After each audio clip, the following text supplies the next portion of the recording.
Hi, my name is Khleif, and I'm the host of the Lifetime Cash Flow Through Real Estate Investing podcast. And every week I interview multifamily rock stars, and we talk about how they've built incredible wealth for themselves and their families through multifamily properties. So hit the like and subscribe buttons to get notified every Monday when a new episode comes out. Let's get to it.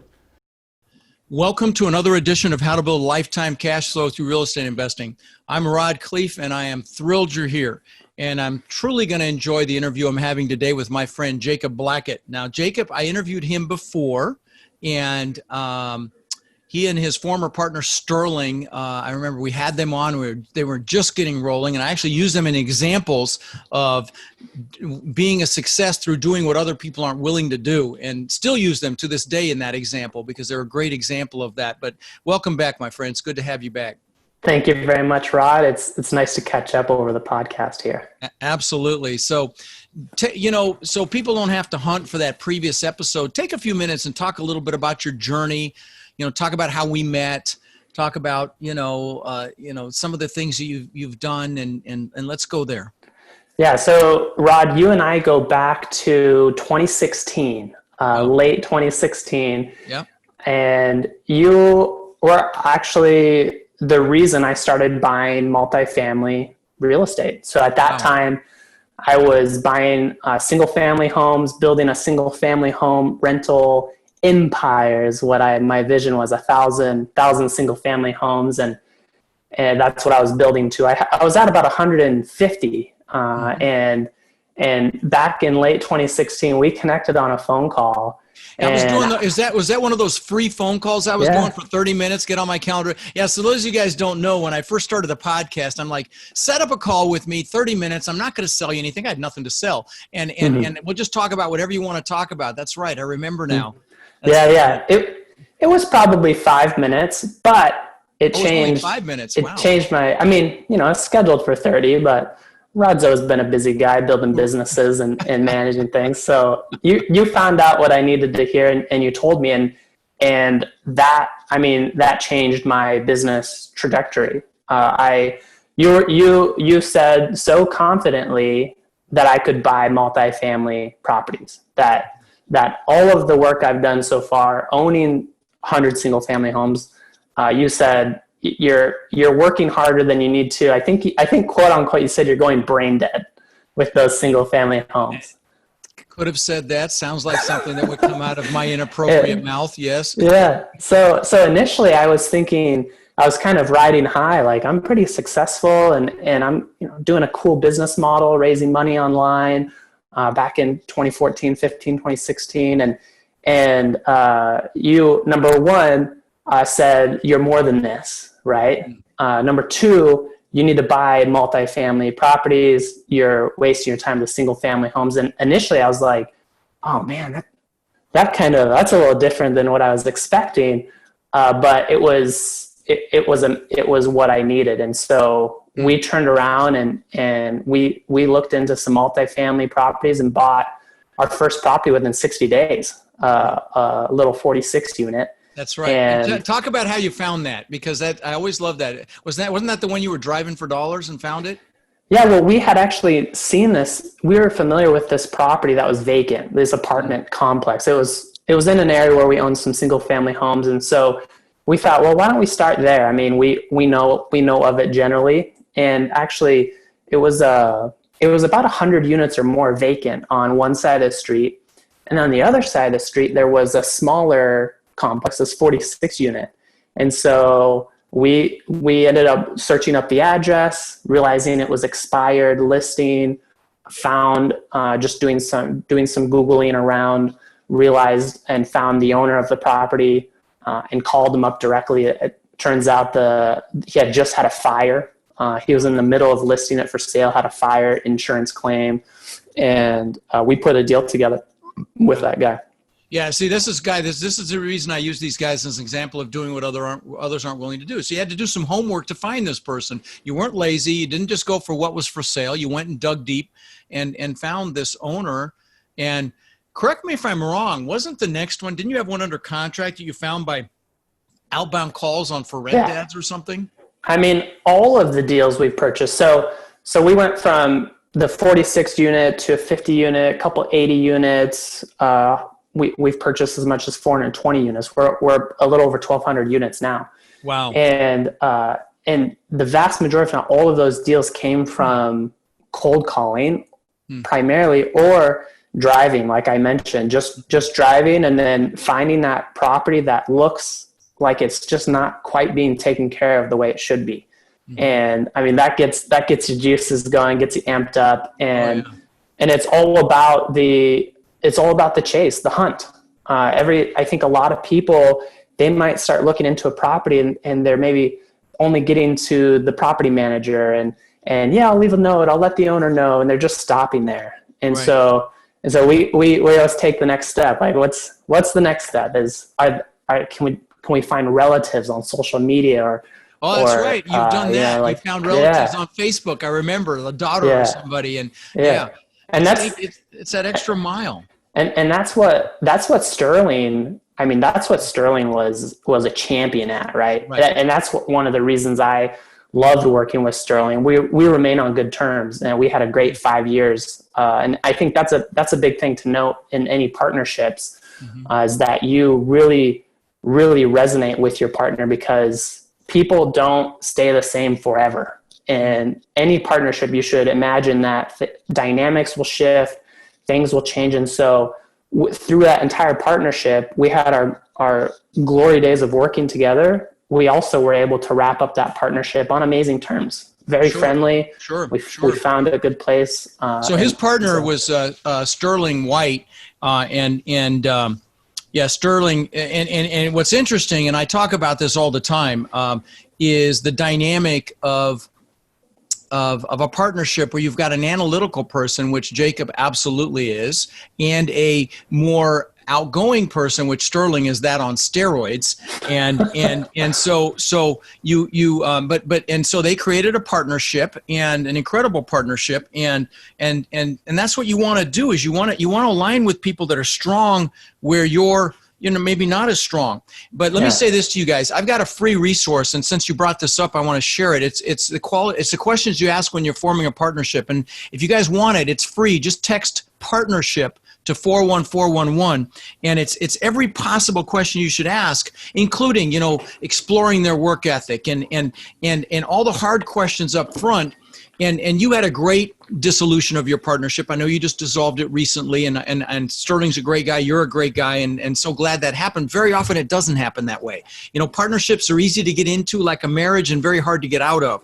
And so, making sure you ask the right questions. In fact, the first question on here is, do I need a partner? If so, why? And so, and then the other thing I'll say to this, and then I want to hear more about you, is when you're building this partnership, or when you meet someone, it's really important that you trust your gut. You trust your intuition. Our brains are so powerful, and they will see these micro clues in someone's behavior and their communication that you don't see consciously. And so if something doesn't feel right, trust it, because it's almost always right. Okay, so just know that. But anyway, get these questions. They're awesome. So, so you guys worked out great together, and I know that. Talk about putting a team together in general, if you would, Jacob, because, you went from when we met, you didn't have any multifamily. Now you have over 1,200 doors. Talk about, the things that you had to put together to make that happen. Let's just talk about that a little bit. Yeah, it's always a process, as you know, Rod, of getting to these kind of tipping points or breaking points and finding what person, really it comes down to people, what person we need on the team. And so one of the big inflection points for us is when we got to about 400 units, we needed someone to own the operations. And so we found a partner and we actually made her partner, Vanessa Turner. She's a rock star. I don't know if I'd own real estate without her, quite honestly, at this point, because there's certain compartments of the multifamily business that you want someone to own. And you want talk about what she owns. Okay. So I know you're in acquisitions. You're the one evaluating the deals. You're one of those mutants that loves a spreadsheet and lock you in a room, throw raw meat in from time to time and let you have your spreadsheets. Like my partner, Robert, and Sterling, of course, is out there beating the bushes, filling the top of the funnel. What does Vanessa do? Yeah. So like you said, I focus on the acquisition side. I focus on the financing and the investor capital side of things, right? Vanessa is operations. So she oversees our properties directly. She's looking at from a property level, a day-to-day. So it's asset management. Asset management, plus we manage most of our properties ourselves. So she's got a lot. She's dealing with direct hires on site. She's moving all the puzzle pieces. She's reviewing, approving, looking at those. So yeah, asset management. I do quite a bit of that as well. She is kind of growing into that role from more of a property manager into asset manager. But yeah, it's making sure that those properties are operating. So are your properties geographically tight? Where are your assets located for the most part? Most of our properties are within a 3-hour drive of Indianapolis. Okay. We do have some properties a property in Texas, Florida, and South Carolina. But those properties that are within 3 hours of Indianapolis, we manage directly and we take full control of those day-to-day operations. Wow. Okay. Fantastic. And so she's in charge of all that hiring and firing and really, operations is absolutely the title for her. I thought she was mistitled, but she's really more than asset management. She is. She's our COO, everything operational. She makes the business go. And so another thing I would like to kind of point out, Rod, is our relationship from that first call and then doing deals and kind of keeping you posted on those deals and showing up to your amazing events. Right? Like the types of golden nuggets that I think I've been to at least 5 or 6 of your live events. My live boot camps? From the very first one. By the way, guys, we actually used to meet in person. We'd actually do a live event and actually, have a few people get together. Yeah, I know that's hard to believe, but. Yeah. So getting, just listening to you on stage and even as an experienced operator, there's always a time where I'm sitting there, I'm listening to the experts that you bring on stage. You're always changing and bringing new material and new insights and staying ahead of the edge. And so I'm always trying to find myself into a seat there. And man, a lot of it. I'm going to have to cut you a check after this, man. Thank you. No, I mean, that's part of, I attribute a lot of my success to that fact that I was in that environment and that I was always hearing what the other people were doing and how to do that and taking those shortcuts to get from 0 to 1,200 units in 4 or 5 years. Fantastic, buddy. I'm so impressed with what you've done and thank you for the kind words about my boot camp. Guys, if you haven't come to one of my boot camps, I'm doing them live stream now. I do have a live event planned for next year, but with COVID, I don't think I'm going to do one this year, and I just don't want to risk it. And for my participants and my team as well.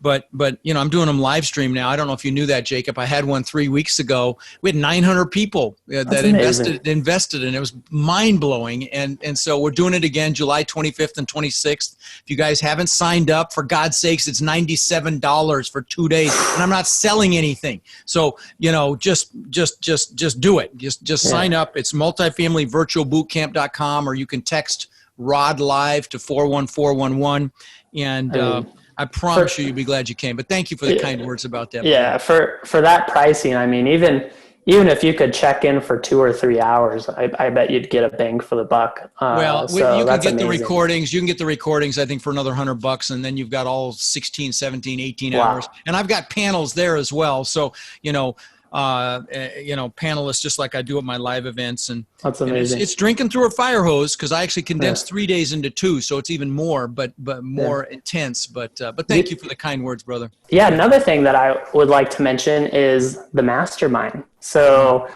I can't remember when this was. The very first mastermind I had the unique pleasure of attending. It was actually at your house, right on the patio that's there. right. You came to the first one. Yeah, So those of you guys that don't know, I've got this multifamily boardroom mastermind, and I did a version of it. My house had 16 people, and I forgot you were at that first one. I invited you. That's right.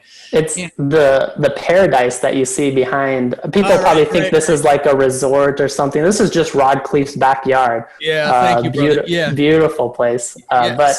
But that was $1 was billion in assets there. Yeah. I mean, that was another inflection point in my career, where in that room and having those close relationships, I realized that I had always raised money online through the years. And I realized that out of the room, the vast majority of people didn't do that. And I kind of sat there, and that was kind of a light bulb moment for me to start a whole nother business venture.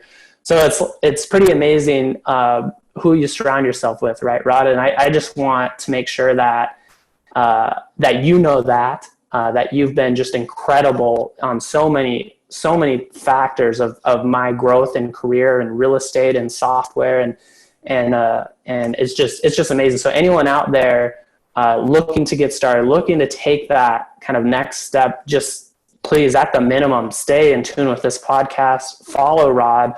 I couldn't imagine if I wasn't able to be part of those. No, I really appreciate that, and that was interesting. That first meeting, that first 16 people here at my mastermind, and like I said, we had $1 billion in assets, and now I've exceeded 10 billion in assets represented by the people in that mastermind. It's turned into this incredible thing that we meet several times a year. We're having a live stream event in August, and then hopefully we're going to be able to go to Puerto Rico in November. But guys, those of you listening, obviously that mastermind's not cheap. It's expensive to come in, and we're very selective who we allow in.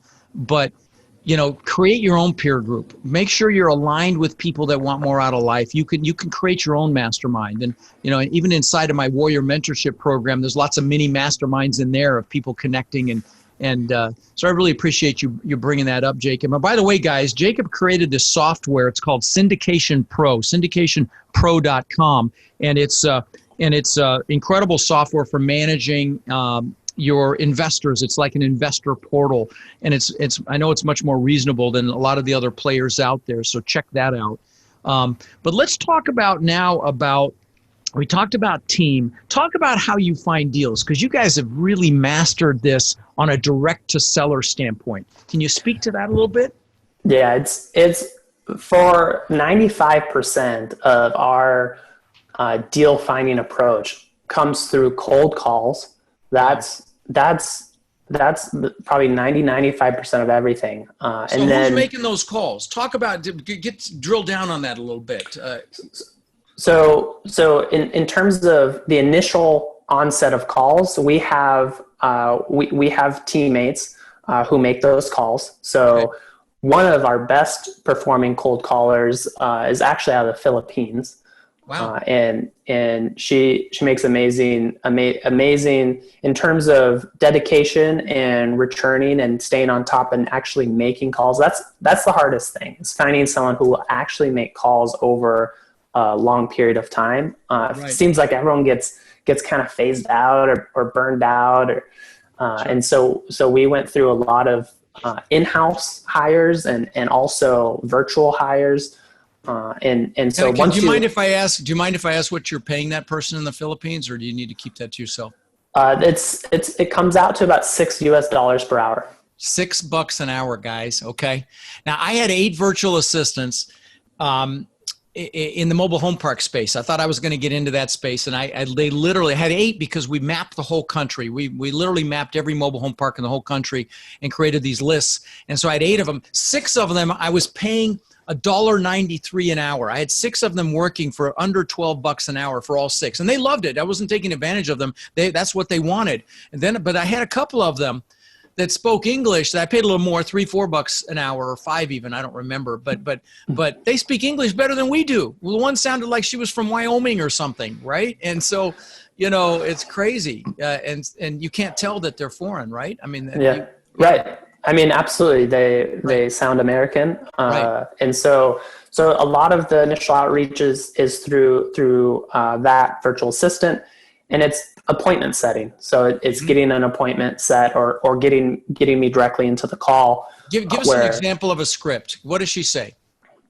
So an example would be, I like to keep things pretty simple, Rod. Right. So we would come into the call with, hey, I understand I'm calling you out of the blue, but we're a group. Notice that you own this property in X city.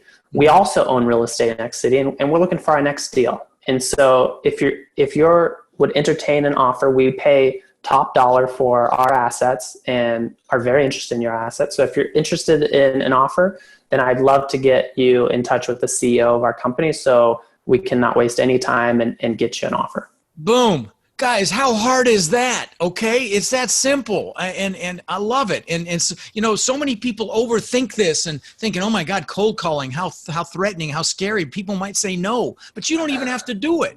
You can hire a stay-at-home person, or in this case, a Filipino that knocks it out of the park for $6 an hour. Hello. Yeah. I love it, man. I love it. Once they get through that initial filter and I've touched base with them, the owner directly, then it goes into a scheduled follow-up. So I always ask permission, depending on what the seller's position is. It could be following up every other day if they're really considering selling, or it could be a month or 2 or 3 months. And so at that point in time, we do some mailers, and so we only mail people who we've talked to, who we have a relationship with. It's very customized, pointed mailers, and it's really. And what CRM are you using for that? Podio. Yeah, that's and that's from the single family space, guys. A lot of the big hitters in single family it's all about Podio, and it has a lot of overlays that you can throw on there and really do some amazing things with. And I will tell you, some of the most successful people I see in the direct to seller framework, where they're not going through brokers, come from the single family space. They've taken the mailers and the different mailers and the outbound calls, and they've brought that to the multifamily very successfully. I love it, man. Freaking love it. I'm so impressed with you, buddy. 1,200 doors. That it's crazy that what you've accomplished and the amount of time you've accomplished it. So let me ask you this. If you were helping someone get into this business and maybe coaching them or giving them some advice, what would you tell them to focus on? Because, a lot of my listeners are brand new. They haven't started yet. I mean, of course, come to my freaking event for $97. That's a no-brainer. But beyond that, after they've done that, what should they do? Give them a little framework and some of the things you might suggest that they focus on. So there's quite a few entry points. And so in my opinion, there's a lot of moving parts when it comes to owning real estate, but nothing happens without the deal. And so the golden carrot is the deal. So if you can be a specialist in finding deals, putting yourself out there, knowing what a good deal is, I mean, that's the top of the food chain. So becoming an expert there, and then really, if you're just getting started, or depending on your experience or what type of resources you have, it could be a thing where you're focusing on creating relationships with sponsors, other successful people looking for their next deal. Yep. And you're going out there and procuring and putting together deal packages and getting leads. That's a good way to step yourself into a deal. You can, great advice. Even if it's as simple as finding that deal, possibly putting under contract or LOI, doing the underwriting and preliminary 1-pager or 2-pager, and letting the experienced sponsor take it from there. Yep. They do everything else.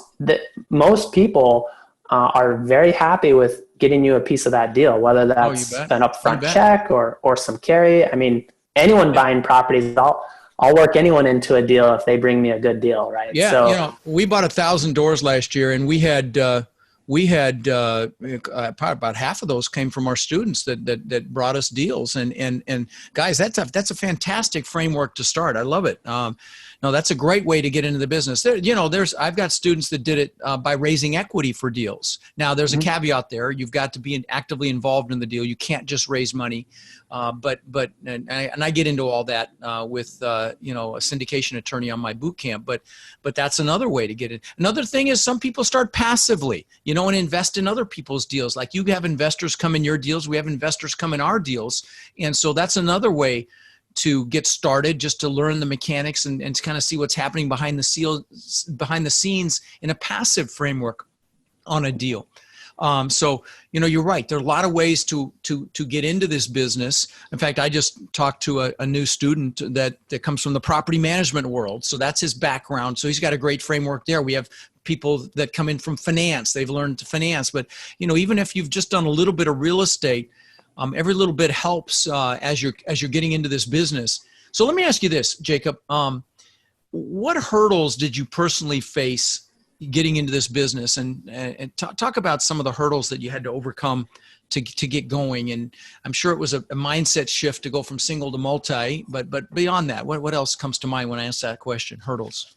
Oh man, is there ever a time when we're not faced with a hurdle? I mean, if you want to make progress, you absolutely will be facing hurdles time and time again. So I think if I'm going to focus on something as it relates to multifamily, I think one of the initial hurdles going from single family to multifamily is probably on the asset management side. So it comes in the way of knowing how to properly have a pulse on your property, knowing your KPIs, your key performance indicators, like occupancy, collections, your turnover time for new leases, your different rates.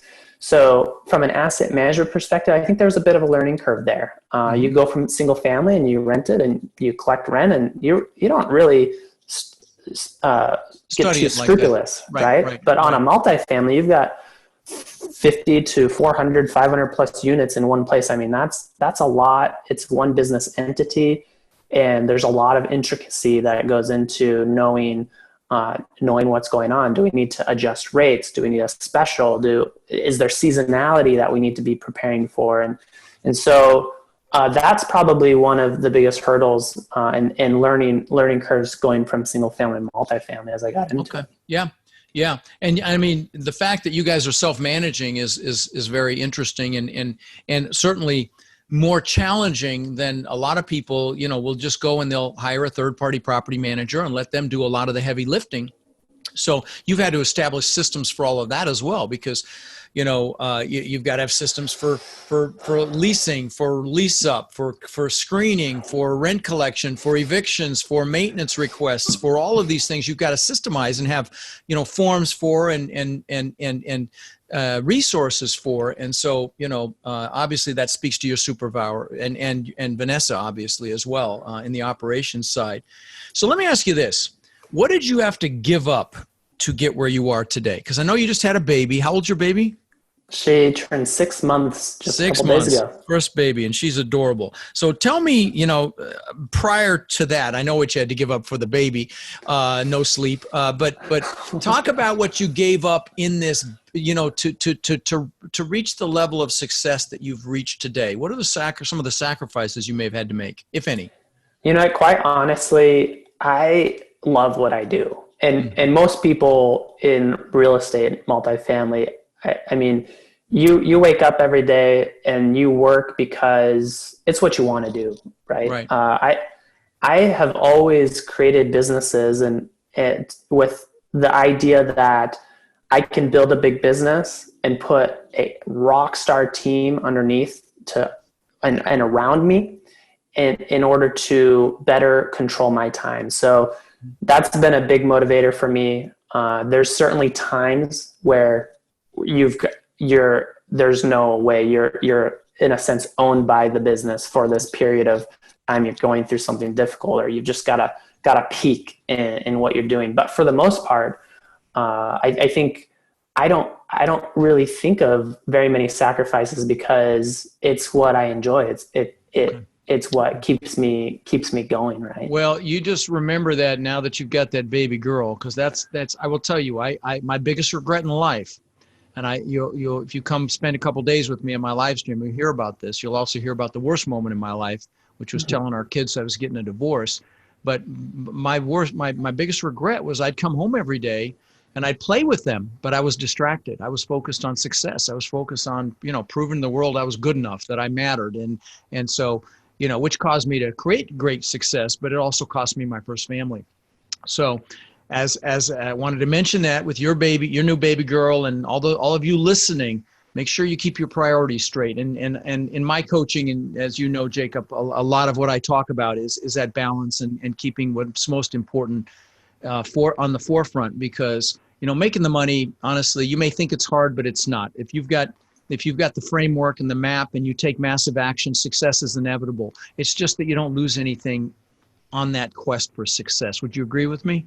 Yeah, and I think your ability to frame that and highlight it and make it part of the business is that it's a huge work-life balance. And yeah, I think every day I try to remind myself to be present, to take a breath, take a break. Like when you get into a rhythm and you blow through 5 hours of the day and you turn back and you might have got a lot done, but were you present? Could you have taken a break to kiss your daughter? Or give a relative a call.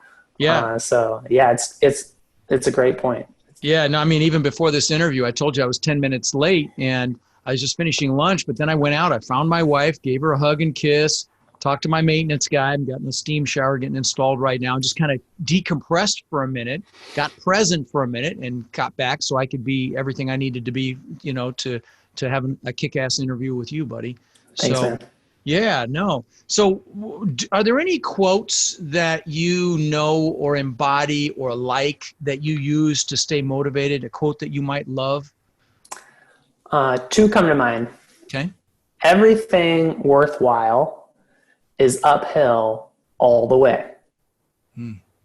That is like the name of who said that is I can't remember, but everything worthwhile is uphill all the way. So every day I just try to think that if I'm starting this day to make progress, I need to expect challenges. I need to expect problems. And I need to come with solutions, and I need to come with innovation. And it's only going uphill is what's going to move you forward. Yeah, I would say anything worthwhile causes you to be uncomfortable. Yeah. As well. Love it. Love it. Did you have another one? It escaped my mind that now. No worries. Oh, well, when it comes to cold calling. Okay. Every no, every rejection, every voicemail is one step closer to the next deal. So every time I get rejected or have someone who's a little crabby or leave a voicemail, you need to get excited about that because you just knocked off one more tally and you're that much closer. Yep.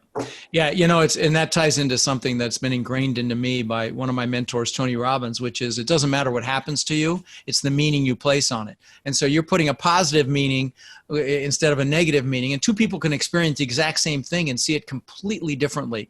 And so life really is about meaning. And when you position it that way, it's much, much more powerful.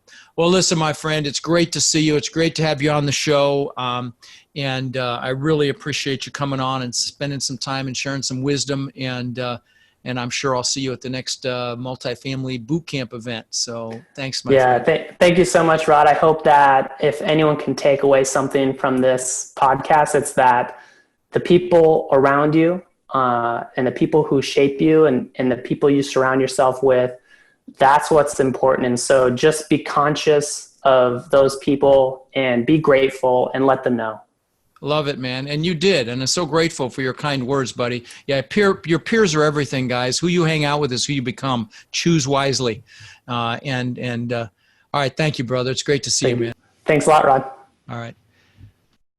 Rod, I know a lot of our listeners are wanting to take their multifamily investing business to the next level. Now, I know you've been hard at work helping our Warrior students do just that using our ACT methodology, which is awareness, close, and transform.